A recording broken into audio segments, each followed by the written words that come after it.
তা বন্ধুরা আমরা গুহার কাছে চলে এসেছি। তা এই গুহাটি কিন্তু অনেক বড়। আজকে এই ভিডিওর মাধ্যমে আপনারা দেখতে চলেছেন এমন একটি গুহা, যে গুহার মধ্যে একটি ফ্যামিলি না, একসাথে কয়েকটি ফ্যামিলি বসবাস করত। আসলেও কি এই গুহার মধ্যে কোনো মানুষ বসবাস করত না অন্য কিছু? এই গুহাটির নাম হচ্ছে ঘর ইল কবির। আমি ভিডিওর মধ্যে কন্টিনিউ কথা বলে যাচ্ছিলাম, তাই আমার কানে কোনো শব্দ ভেসে আসেনি, কিন্তু আমার ক্যামেরাম্যান ছিল নন্দু ভাই। নন্দু ভাই বেশ কিছু শব্দ শুনতে পেয়েছিল। ভিডিও করতে করতে ঝপ করে একটা পাথর পড়ার শব্দ শুনতে পাই। আমি চমকে গেছিলাম। বাইরে বেরিয়ে দেখি কেউ নেই, কোনো মানুষ না কোনো। হে গাইস, গুড মর্নিং, আসসালামু আলাইকুম। কেমন আছেন আপনারা সবাই? আমার নতুন একটা ভিডিওতে আমি আপনাদেরকে স্বাগত জানাই। ছোটোবেলা থেকে বইতে পড়ে আসছি, ছোটোবেলা থেকে জেনে এসেছি যে গুহার মধ্যে মানুষরা বসবাস করতো। আমার বেশ কিছু ভিডিওর মধ্যে আমি আপনাদেরকে দেখিয়েছি বেশ কিছু ছোট বড় গুহার ভিডিও, কিন্তু সেইগুলো বসবাসের জন্য যোগ্য ছিল না। আজকে এমন একটা জায়গায় যাচ্ছি, বেশ কিছু গবেষকরা গবেষণা করে অনুমান করেছে যে আজ থেকে 150 থেকে 200 বছর আগে নাকি ওই গুহার মধ্যে বেশ কিছু ফ্যামিলি বসবাস করতো। বেশ কিছু ফ্যামিলির কথা যেখানে বলা হয়েছে, তার মানে অনেকটা বড় হবে। তা আমি প্রতিদিনের মতো আমার জার্নি শুরু করেছি মাল্টা সেন্ট পলস বে থেকে, আর আমার সাথে রয়েছে নন্দু ভাই। তো নন্দু ভাই নেপালে বাড়ি। তা সারা রাত ডিউটি করার পরে আমরা একটা চিন্তা ভাবনা করলাম যে এই 2 ঘন্টা আগে ডিউটি থেকে এসেছি। চিন্তা ভাবনা করলাম যে দুপুরে যদি আমরা ঘুম থেকে উঠে যেতে যাই, তাহলে ওই জায়গায় পৌঁছাতে পারবো না, পেটে খিদে থাকবে, মানে আর যাওয়া হবে না। সেই কারণে ডিউটি শেষ করে আমরা আবার চলে যাচ্ছি সেই गुहार उद्देश्य। नंद भाई, आज का सफर के बारे में कुछ कहना चाहोगे? हाँ, गुड है ना। मॉर्निंग में व्यू अच्छा आता है, व्यू भी आएगा। अभी मतलब ठंडी की मौसम भी बहुत बढ़िया है। नंदू भाई का कितने साल हो गया माल्टा में? माल्टा में 3 साल हो गए यार। नंदू भाई का माल्टा में 3 साल हो गया, लेकिन माल्टा ज़्यादा जगह में नहीं घूमा लेकिन मेरे ख्याल से आज ही है मतलब रूम से दूर घूमने के लिए जा रहे हैं। आज के ভিডিওটা অনেক সুন্দর হতে যাচ্ছে বন্ধুরা। আর একটা কথা বলি বন্ধুরা, চ্যানেলটা অবশ্যই সাবস্ক্রাইব করবেন, আর ভিডিওটি এখনো পর্যন্ত যদি শেয়ার না করে থাকেন ভিডিওটি শেয়ার করে দেবেন। তা চলেন শুরু করা যাক আজকের ব্লগ। চোখের মধ্যে ঘুম নিয়ে আমি আর নন্দু ভাই সারা রাত ডিউটি করার পরেও চলে এসেছি আমরা আজকের ব্লগটি কমপ্লিট করতে। তা এখন আমরা রয়েছি রাবাতে। এটা আমার পিছনে দেখতে পাচ্ছেন, এটা হচ্ছে এমডি না, যেটা হচ্ছে মাল্টার পুরানো রাজধানী। এখন ওটাকে সাইলেন্ট সিটি বা গোস্ট টাউন নামেও জানা যায়। তা বাসে করে আমরা এই পর্যন্ত এসেছি একটা বাসে করে, আবার আমাদেরকে বাস চেঞ্জ করে অন্য একটি বাস ধরতে হবে। তা সেই বাসে করে কিছু দূর যাওয়ার পর আমাদেরকে কিছুটা পায়ে হেঁটে যেতে হবে। এখানে একটি ঘোড়ার গাড়ি দাঁড়িয়ে রয়েছে। তা আপনারা যদি এখানে এসে ঘোড়ার গাড়িতে চড়তে চান, এই ঘোড়ার গাড়ি করে পুরো রাবাতটা ঘুরিয়ে দেখাবে।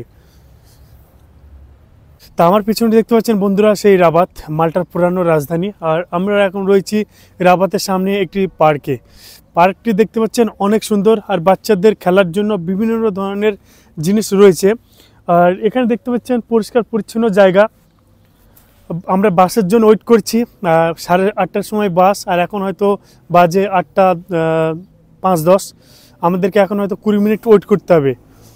তা দেখতে পাচ্ছেন পার্কটি অনেক সুন্দর। একটা সময় এইসব পার্ক মানে আমাদের জন্য স্বপ্নে ভাবিনি যে বাচ্চাদের জন্য এরকম এত সুন্দর পার্ক থাকে বা সেগুলোতে খেলা করা যায়। তা আমরা রাবাত থেকে ক্লিপসে চলে এসেছি। এখানকার যে বাস স্টপ সেটা হচ্ছে ক্লিপস, আর এটা প্রতি ঘন্টায় একটি করে বাস আছে। আমার পিছনে ভিউ দেখেন, সমুদ্রটা কিন্তু অনেক নিচে, আর আমরা অনেক উপরে রয়েছি। নিচে একটু দেখেন, তাহলে বুঝতে পারবেন যে সমুদ্রটা কতটা নিচে, আর সমুদ্র থেকে এত জোর জোরে হাওয়া বাতাস ভেসে আসছে, কথা বলতে অনেক কষ্ট হচ্ছে। আর প্রচণ্ড ঠান্ডা, চারিদিকে কুয়াশা দেখতে পাচ্ছেন, সবই কুয়াশা। নিচে চাষবাস হচ্ছে, তারপরেও দেখছি ছোট ছোট কিছু ঘর টর রয়েছে, খামার বাড়ি যেগুলোকে বলে সেইগুলোকে। আর এইদিকে দেখতে পাচ্ছেন সবাই সাইকেল চালাচ্ছে রাস্তাগুলোতে। অনেক সুন্দর দৃশ্য গাইজ, অনেক সুন্দর। আমাদেরকে এখান থেকে 9 মিনিটের মতো পায়ে হেঁটে যেতে হবে। এখান থেকে দূরত্ব হচ্ছে 650 মিটার। এখন এখানকার টেম্পারেচার দেখাচ্ছে 16 ডিগ্রি, কিন্তু এত জোর জোরে হাওয়া বাতাস ভেসে আসছে, মনে হচ্ছে যে 5 ডিগ্রি টেম্পারেচার।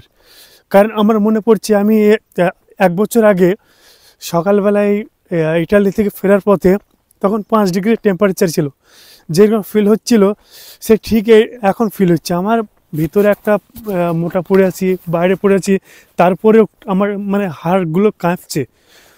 তা দেখতে পাচ্ছেন চারিপাশটা অনেক সুন্দর জায়গা, আর রাস্তাটা অনেক সুন্দর আর খালি রাস্তা।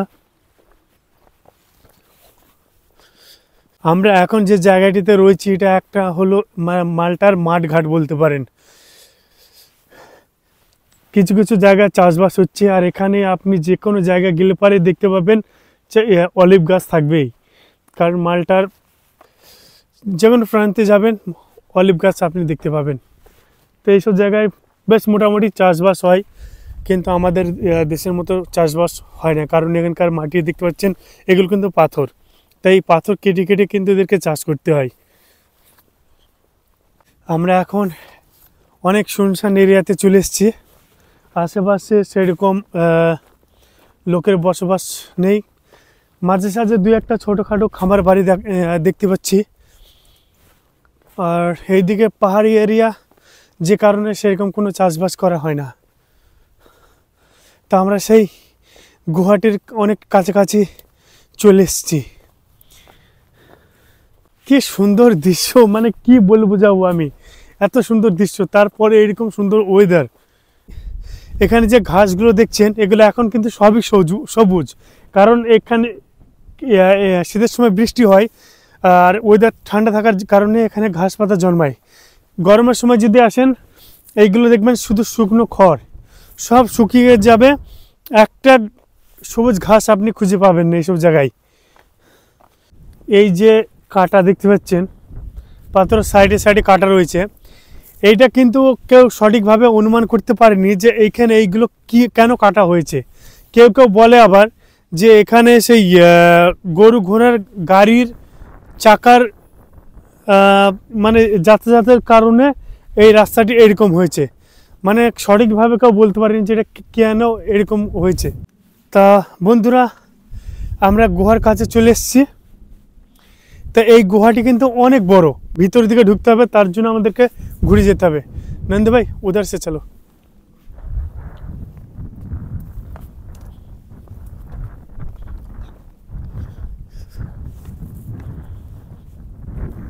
আমি অনেক এক্সাইটেড, কারণ এতদিন শুনে আসছি যে মানুষ গুহার মধ্যে বসবাস করতো, আর আজকে সেই গুহাটি আমি দেখতে যাচ্ছি যে কেমন গুহায় মানুষ থাকতো আর কি।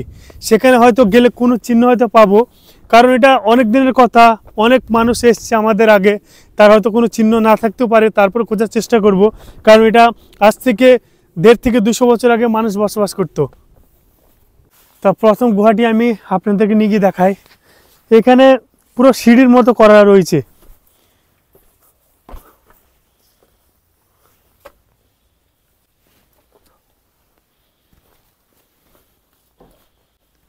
এইগুলো দেখে বুঝতে পারছেন যে এইগুলোতে মানুষ একটা সময় থাকতো। আর এই যে খাঁজগুলো কিন্তু এগুলো হাতে করে কাটা, ইধার নন্দ ভাই দেখাও থোড়া। এইগুলো দেখতে পাচ্ছেন এগুলো কিন্তু সব তারা তৈরি করেছে, কারণ কোনো কিছু রাখার জন্য। আমরা যেমন ঘরের মধ্যে কোনো আলমারি টালমারি কিছু তৈরি করি জিনিসপত্র রাখার জন্য, তারা কিন্তু এইগুলো তৈরি করেছিল নিজের জন্য রাখার জন্য। এগুলো সবই হাতের তৈরি, দেখেন এখানে। তো এখন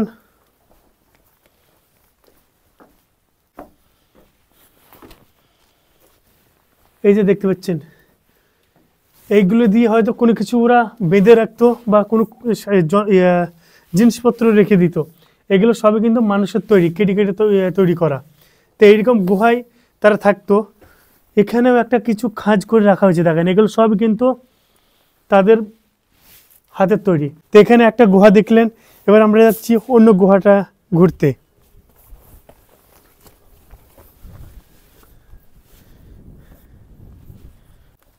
দেখতে মনে হচ্ছে মানে অনেকটা আজীব মনে হচ্ছে, মানে অদ্ভুত মনে হচ্ছে, কিন্তু এটা বাস্তব যে এখানে মানুষজন থাকতো।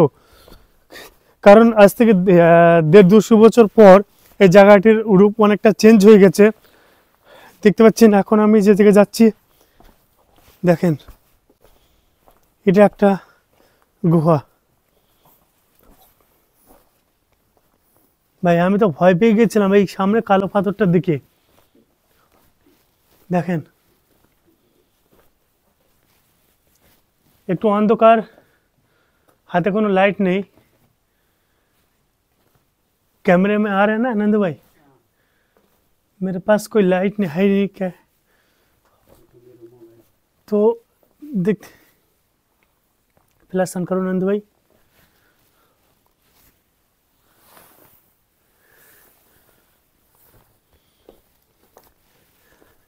तो देखें बंधुरा एदिके छोटो छोटो पाथर, केमन जायगा मानुष बसबास करतो।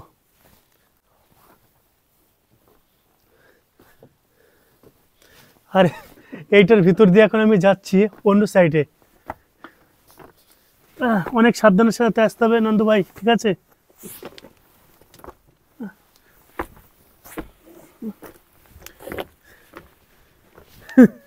अच्छा भाजन नंदू भाई के लिए थोड़ा मुश्किल है क्योंकि नंदू भाई का पेट थोड़ा मोटा है।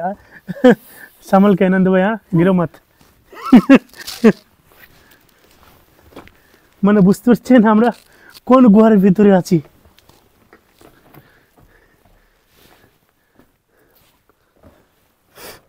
আর এই গুহার মধ্যে মানে কেমন একটা গন্ধ করছে,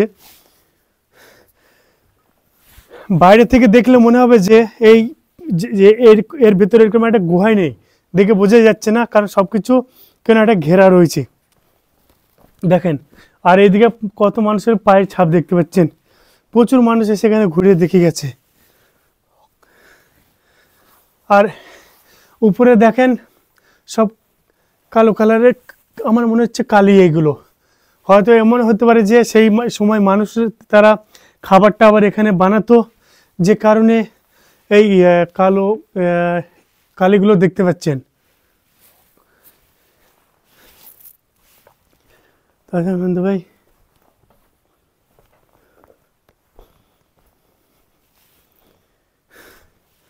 সত্যি বলতে কি অসাধারণ জায়গা বন্ধুরা, অনেক সুন্দর জায়গা। এখানে এটা কিসের জন্য করা জানি না,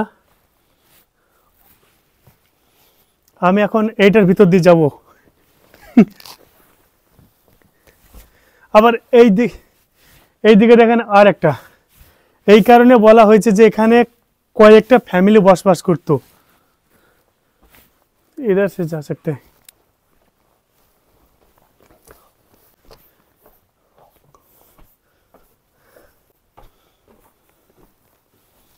ओ भाई कितना खूबसूरत है नंदू भाई, कितना बढ़िया प्लेस है यार। মানে আমরা যখন কোনো চার্চের ভিতরে যাই তখন দেখি যে অনেক সুন্দর জায়গা, নকশা টকশা করা রয়েছে। এটাও যদি সেরকমভাবে একটু নকশা করি, কালার টালার করে লাইট লাগিয়ে দেয়, এটা বুঝতে পারছেন অনেক সুন্দর লাগবে। আচ্ছা নন্দু ভাই থোড়া ইধার দেখতে।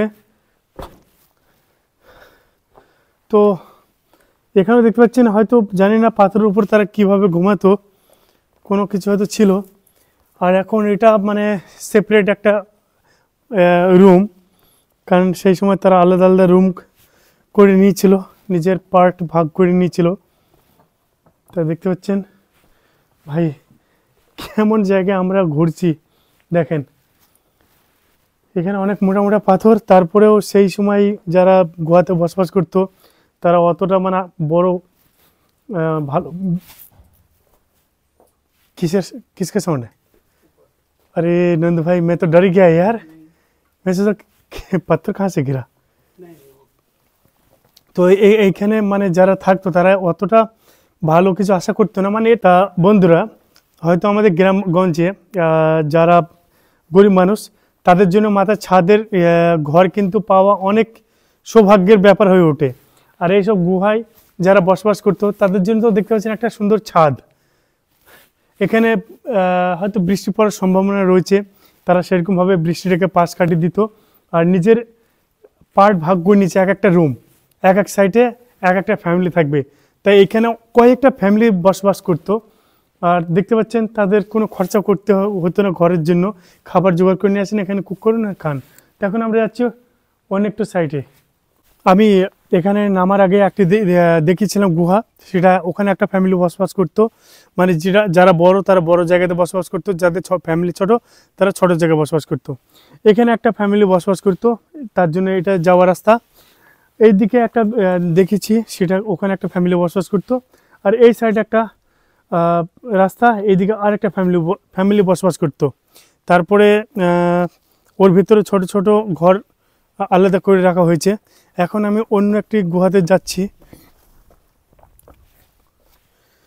মানে এটা এই শীতের সময় এখন, তাই যে কারণে বেশি টুরিস্ট আসে না, আর ঘাস পাতাগুলো একটু পানি পাওয়ার কারণে বড় হয়ে গেছে। এখানে একটু জঙ্গল মনে হচ্ছে, আর ওখান থেকে অনেকটা কেমন একটা গন্ধ বার হচ্ছে। মানে এরকম অন্ধকার জায়গায় ভুল করে কেউ একা আসবেন না। মানে আমি দুজনে এসেছি, তাই আমি ওই একটা পাথর পড়ার শব্দ শুনি আমার গাটা কেমন ছমছম করে উঠলো। তো দেখতে পাচ্ছেন বন্ধুরা, এখানে আরেকটি, তো এখানে মনে হচ্ছে এটা কোনো ঘর মনে হচ্ছে না, एक घर जैसा नहीं लग रहा है, लेकिन लोग रहते थे यहाँ पे। चलो अभी दूसरा जगह में जाते हैं।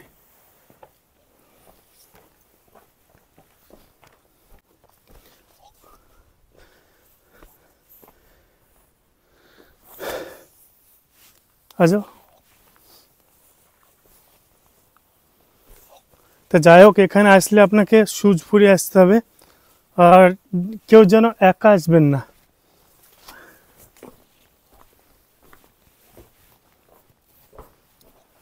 এই দেখেন, এই জায়গাটা কিন্তু অনেক ভালো, কিন্তু বৃষ্টির সময় অনেক সমস্যা হবে, কারণ পানিটা কি জড়ো হবে ওই জায়গাতে। এটা সবসময় আলো বাতাস পাওয়া যায়, আর বাকি যেগুলো দেখলাম সেগুলো একেবারে অন্ধকার অন্ধকার জায়গা, ওই জায়গাগুলোতে থাকাটা অনেকটা মুশকিল।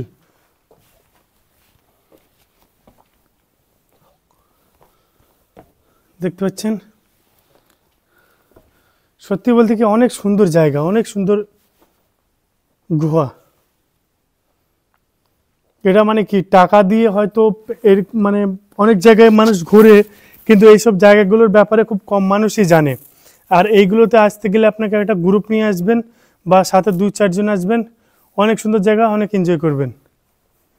আমি যখন ভিডিও বানানোর জন্য গোয়ার মধ্যে গেছিলাম, তখন আমি তো কন্টিনিউ কথা বলে যাচ্ছিলাম, তা আমি কোনো শব্দ শুনতে পাইনি, কিন্তু নন্দু ভাই কি কি শব্দ শুনতে পাচ্ছিল। नंद भाई वो कैसा साउंड आ रहा था? उसका बम बम बम का साउंड आ रहा था মানে একটা অন্যরকম সাউন্ড আসছিলাম, শুনতে পাইনি। তারপর যখন একটা অন্ধকার ঘরের মধ্যে গেলাম, যাওয়ার পর দেখি একটা পাথর পড়ার শব্দ হলো, ঝপ করে পড়ার শব্দ হলো, কিছু একটা পড়ার শব্দ হলো।